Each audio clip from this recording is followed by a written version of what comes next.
Pak Makmun minta Ya. tanggapannya terkait di kejadian di Balai Desa Melaran yang dulu pernah didampingi sama jenengan itu udah selesai tapi sekarang kok bisa dibuka kembali. Oh ya, itu dulu gini. Dulu memang ada peristiwa ya di di kantor Desa Melaran ya. Saat itu ada demo masyarakat mendemo Pak Lurah yang intinya bahwa Pak Lurah saat itu untuk mempertanggungjawabkan perbuatannya, kan seperti itu. Terkait perbuatan apa di sana itu sudah ada rembuk desa ya. Saat itu sudah ada Pak Kapolsek, sudah ada Pak Camat, sudah ada tokoh masyarakat, sudah ada perangkat dari unsur BPD dan lain-lain. Itu sudah ada semua setahu saya ya. Jadi saat itu saya juga ketemu langsung dengan Pak Camat, saat itu saya ketemu langsung dengan Pak Kapolsek ya, Pak Madrim saat itu ya, juga dengan Pak Lurah. Saat itu sudah diskusi, Pak Lurah sudah menyampaikan, Pak Lurah itu dulu memakainya itu karena untuk alasan berobat ya, untuk berobat saja itu 16 juta.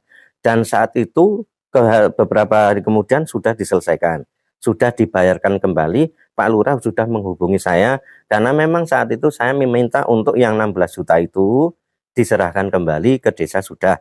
Karena itu memang benar-benar Pak Lurah saat itu nggak punya uang, bilang ke saya juga dibuktikan ada saksi Pak.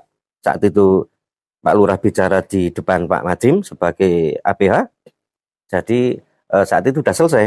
Dan ketika itu sebenarnya dalam posisi musyawarah desa, waktu Pak Lurah itu di demo, itu sudah mengarah bahwa itu perbuatan itu Pak Lurah dianggap menurut pandangan masyarakat itu tidak bersalah. Bahkan saat itu, saat di Balai Desa itu mengarah ke salah satu orang kesalahan itu, bukan Pak Lurah ya.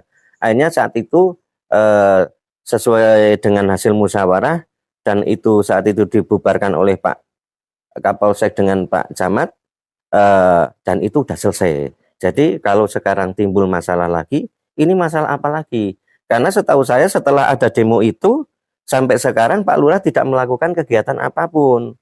Nah, kalau sudah tidak melakukan kegiatan apapun, berarti musyawarah dulu itu sudah selesai.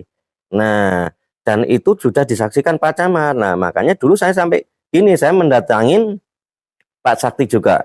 Di Permada, saya mendatangin kantornya Pak Camat. Supaya kasusnya Pak Japar ya, Pak Lurah Melaran diselesaikan. Karena menurut saya terus terang, Pak Lurah itu tidak salah. Tidak salah, saya tahu persis kondisinya. Hanya sekarang ini menurut saya, dugaan saya, Pak Lurah itu dimanfaatkan oleh oknum-oknum yang tidak bertanggung jawab karena keadaan Pak Lurah yang tidak bisa apa-apa, hanya digunakan, disalahgunakan seperti itu. Harapannya Pak nanti dengan adanya laporan ini apakah berlanjut atau gimana? Nah, menurut saya untuk kepastian hukum ya, untuk kepastian hukum Pak Lurah, itu kan Pak Lurah sudah didampingi teman-teman saya dari tim advokat. Nanti saya akan mendorong teman-teman tim advokatnya Pak Lurah, itu juga teman-teman saya untuk bekerja sama. Udah diproses saja orang yang kira-kira itu menuduh Pak Lurah dengan seperti itu. Karena saya juga pengen masyarakat itu tidak dibodohin. Masyarakat itu tahu-tahu diajak demo yang tidak tahu juntrungnya. Pak Lurah kan kemarin juga udah welcome saat di Balai Desa dulu, kalau ada apa-apa silahkan datang untuk bertemu Pak Lurah untuk musyawarah. Jadi jangan sampai tahu-tahu demo, diajak demo lagi. Ini demo-demo gini mesti ada aktornya ini. Jadi mohon ini pemerintah Purworejo jangan gampang terprovokasi dengan orang-orang yang berkeinginan seperti itu. Kasihan tuh Pak Lurah. Dalam kondisi itu harus menghadapi yang seperti ini. Mohon untuk pemerintahan jangan percaya dengan demo-demo, nanti biar dibuktikan secara hukum oleh tim lawyernya Pak Lurah. Itu biar kalau memang ada proses hukum, biar nanti teman-teman kita yang menindaklanjuti seperti itu. Pak Nur, nanti ini terkait kasus Pak Lurah, apa yang akan dilakukan dari Pak Nur sendiri supaya Pak Lurah ini terbebas dari segala tuduhan?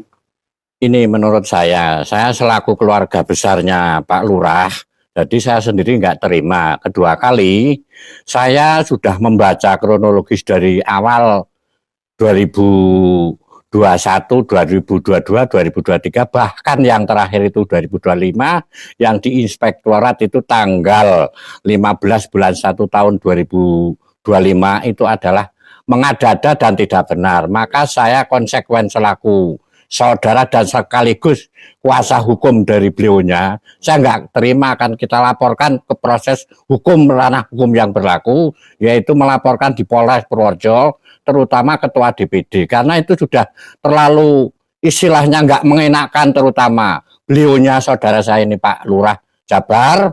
Yang kedua, menjelek-jelekan warga masyarakat desa yang tidak tahu jeluntrungnya juga kena dampaknya. Yang ketiga kali, beliaunya juga seorang ulama agama, tapi tidak tahu persis aturan agama yang benar. Yang keempat kali, beliaunya selaku ketua DPD, kita anggap itu adalah udah gagal untuk sebagai ketua DPD untuk di Desa Melaran. Jadi menurut saya sudah selayak dan patut untuk diproses di ranah hukum, terutama pidana. Tuh gitu. Karena apa? Itu sudah melangkai kewenangan kepala desa. Kedua kali sudah tidak seizin dari polsek setempat, juga dari aparat-aparat yang lain, terutama di aparat pejabat desa, juga tanpa sepengetahuan. Jadi tidak mengantongi surat izin khusus yang mana harusnya menurut aturan-aturan prosedur hukum